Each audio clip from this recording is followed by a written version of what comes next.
Welcome to Game of Theories, where we will pick apart 3 of the most passionately clung to theories in George R. R. Martin's A Song of Ice and Fire series, and give you hope that even the most deceased characters may still breathe again. Since the HBO adaptation is mostly caught up with the books, both exclusive show watchers and book fans can enjoy our theories.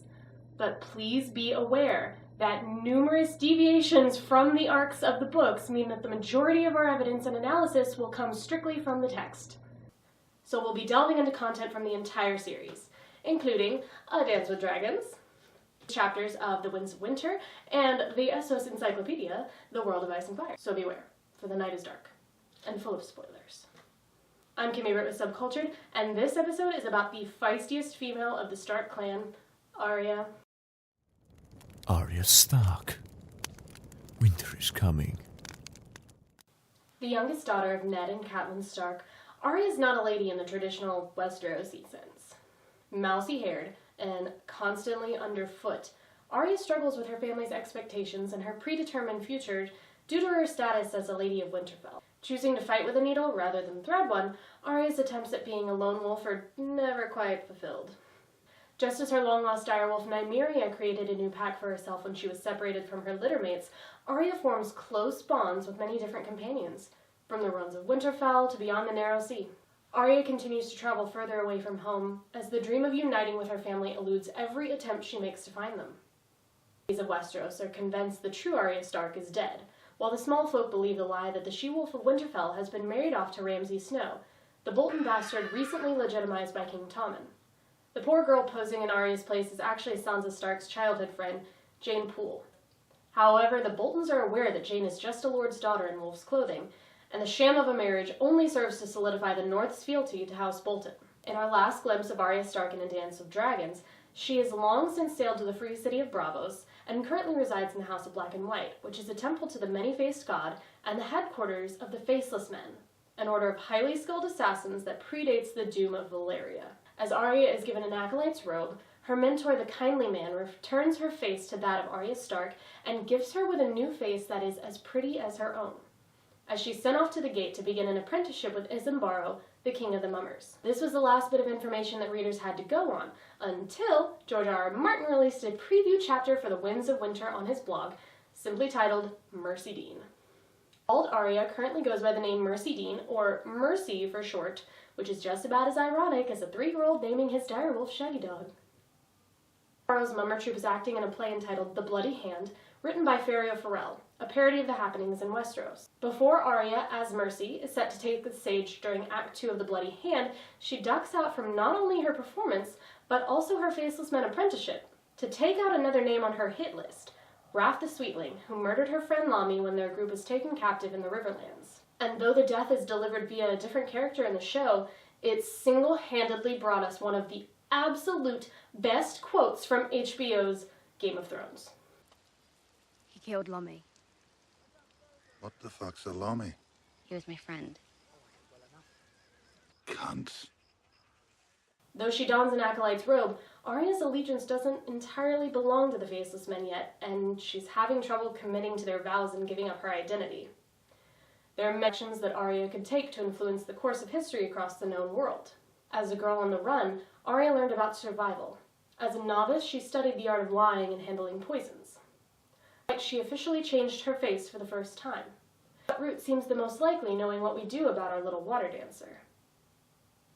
Theory 1. Arya abandons the Faceless Men. As the only character with point-of-view chapters in each book to date, Arya Stark has held 12 identities, while never losing the foundation of what makes her a Stark. She therefore never truly becomes no one, which is what the Faceless Men have tried to transform her into through their training. As servants of the many-faced god, the Faceless Men are expected to abandon their identities to become as impartial and equitable as death itself. The Kindly Man prompts Arya to prove that she has shed her own identity, and challenges her at the end of each of their meetings with the question, "Who are you?" The answers, "No one." Arya always lies.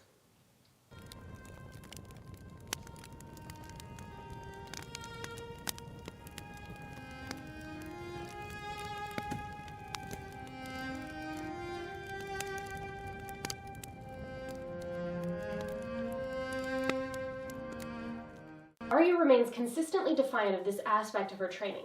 She refuses commonly associated with Arya, her sword needle and her prayer, have escaped this personality purge. Though Arya plays along and offers the rest of her possessions to the many-faced god by tossing them into the bay, she refuses to allow Needle to be taken from her, as it's the last link to Winterfell and her bastard brother Jon Snow, and she hides it under a stone at the foot of the temple, counting the steps for her eventual return.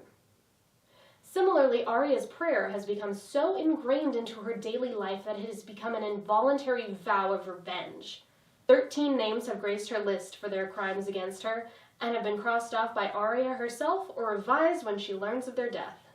And every night before bed, it is a character trait that is constant and unwavering, because the prayer gives her purpose. Though Arya's personal motives can be considered questionable at times, the life of a faceless man seems incongruous with her character. The majority of people who are mentioned in her prayer are hired dogs that simply kill on orders from their higher-ups. And while the people on her list are infamous for their sadistic brutality, are the faceless men that much different? Arya cannot continue to justify killing strangers, like the insurance agent she reluctantly disposed of during her transition to Acolyte. However, the kindly men's lesson clearly indicates that the faceless men operate under some sort of moral code, which forbids them from killing anyone they know personally, lest the gift of death be considered a self-serving act. We suspect that Arya will learn just enough during her time with the Faceless Men to take out the rest of her list before she abandons the Order of Assassins. To make a quick observation, in the moral code of the Faceless Men, there seems to be a similar parallel in the divergence of paths of Arya Stark and Jaqen H'ghar from the service of the many-faced god. Based on what we know of the Faceless Men from the House of Black and White, and what we remember of Jaqen, it seems that he too is using the tools provided by the Faceless Men in a way that doesn't quite fit with their code. More people than the Faceless Men would require of his assignment to protect himself.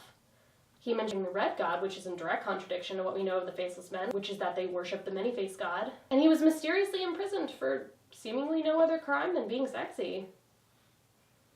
Away from the topic of Jaqen's attractiveness, Arya's transformation into Mercy from the Winds of Winter excerpt chapter go deeper than what we've seen the Faceless Men teach.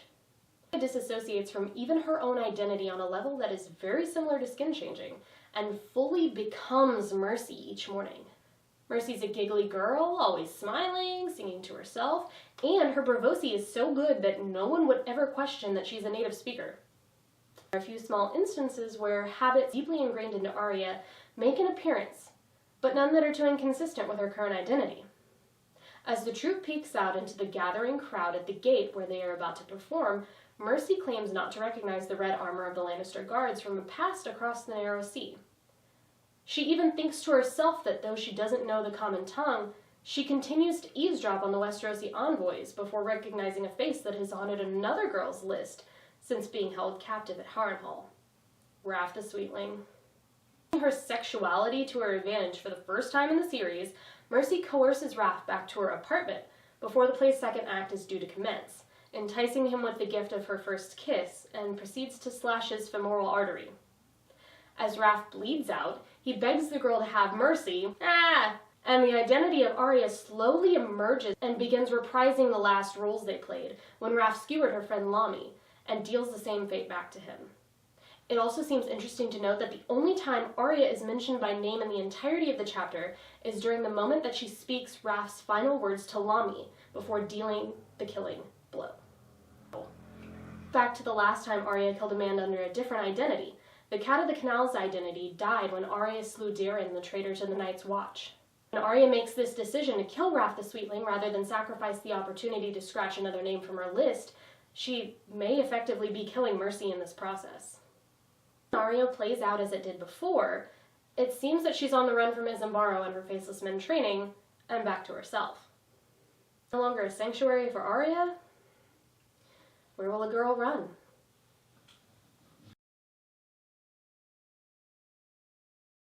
Greetings, Blood Riders. So we're just about 10 minutes into this episode, and we're still on the end of Theory 1. It could be that Arya has us so entranced that we don't pay attention to mundane and trivial things like time. Or perhaps in hindsight, we just maybe went a little overboard. Rather than hope that our favorite little water dancer can keep your undivided attention for 2 more theories, which could be a grand total of 30 minutes, we've decided to split this episode up into 2 segments. For part 2 of Arya's episode of Game of Theories, we will have a couple of questions about Isambaro and his Mummer's troop, and take a closer look at uniting the Starks and Baratheons in an unconventional way. Until then, you could head over to subculture.com and check out some of our other content, Game of Theories or not, or tweet to us at Subculture, just letting us know what you want to see more of. Or you can tweet to me directly at KimLisi, yeah, really, just to bug me about when part 2 is going to be posted or anything else your little heart desires. Until then, as always, Valor Mogulis.